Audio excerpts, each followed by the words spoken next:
خوب اعوذ باللہ من الشیطان الرجیم بسم اللہ الرحمن الرحیم الحمد للہ رب العالمین وصلی اللہ علی محمد وآلہ الطاہرین اللہم صلی علی محمد وآل محمد۔ چلے بات چل رہی تھی قرآن کے اوصاف اور اس کے خصوصیات کی، تو اس درس میں ابھی تک آپ قرآن کے 3 خصوصیات 3 اوصاف سے آشنا ہوئے۔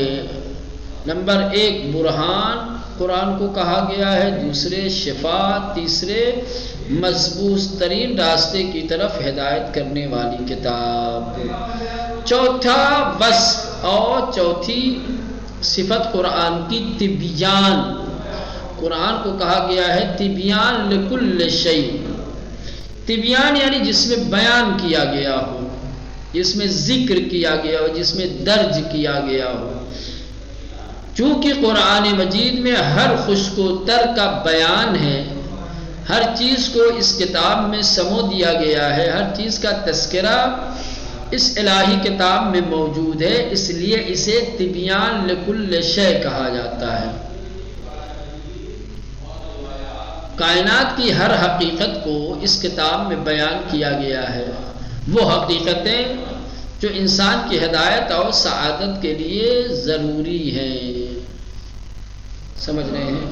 تمام وہ ہدایتیں، تمام وہ چیزیں کی جس کا انسان محتاج ہے، جس کی انسان کو ضرورت ہے، اس کتاب کے اندر ان ہدایتوں کو، ان دستورات کو، ان چیزوں کو بیان کر دیا گیا ہے۔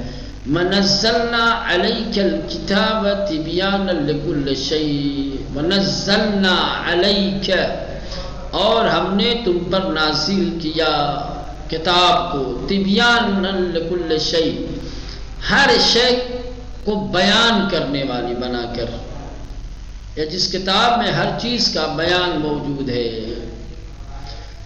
5واں وصف، 5ویں خصوصیت قرآن کی احسن الحدیث، سب سے بہترین کلام، سب سے عمدہ کلام۔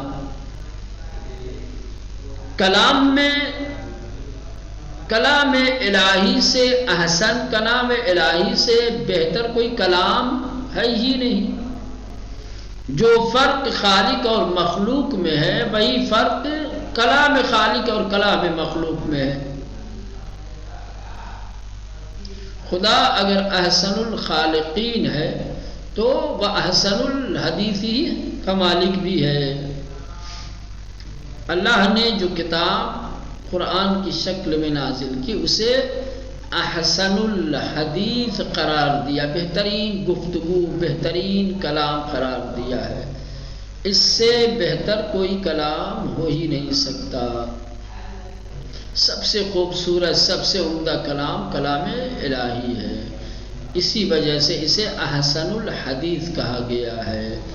اللہ نزل احسن الحدیث، اور اللہ نے نازل کیا خوبصورت اور بہترین کلام کو۔ چھٹے ذکر،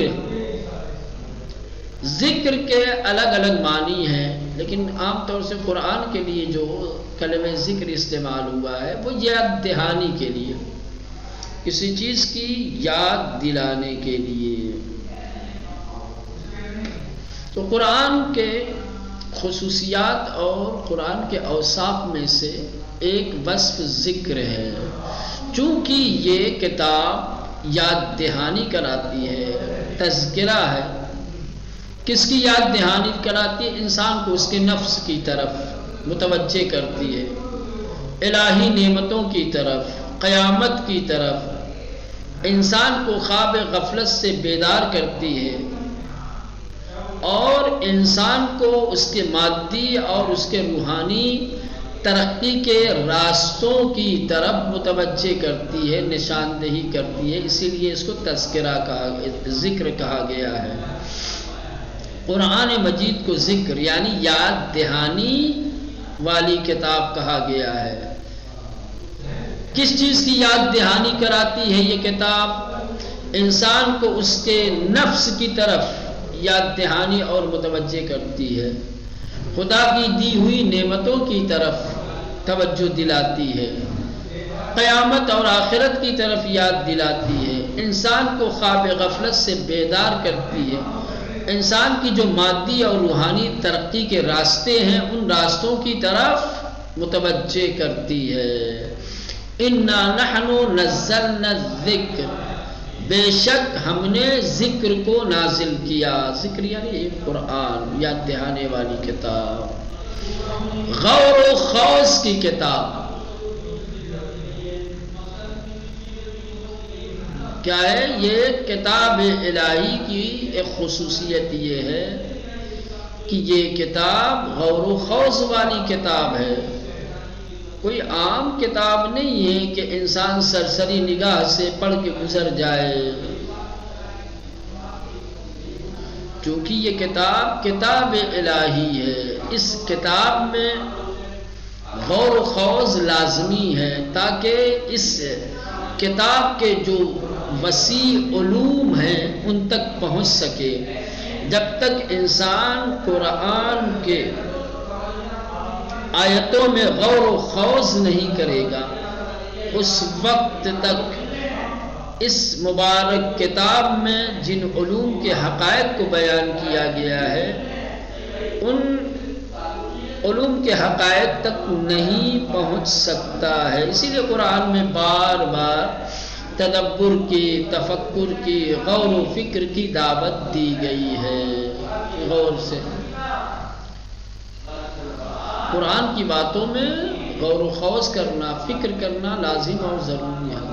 سعادت تک پہنچنے کے لیے اس کے وسیع علوم کو سمجھنا، اس سے استفادہ کرنا۔ کتاب انزلناہ الیک، قرآن وہ کتاب ہے کہ جس کو ہم نے تم پر نازل کیا، مبارکن، برکت والی بنا کر، لیدبروا آیاتہ، تاکہ اس کی آیتوں میں غور و خوض کرو، تدبر کرو۔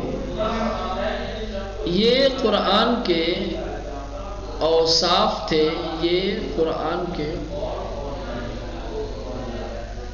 صفات تھے جس سے آپ آشنا ہوئے۔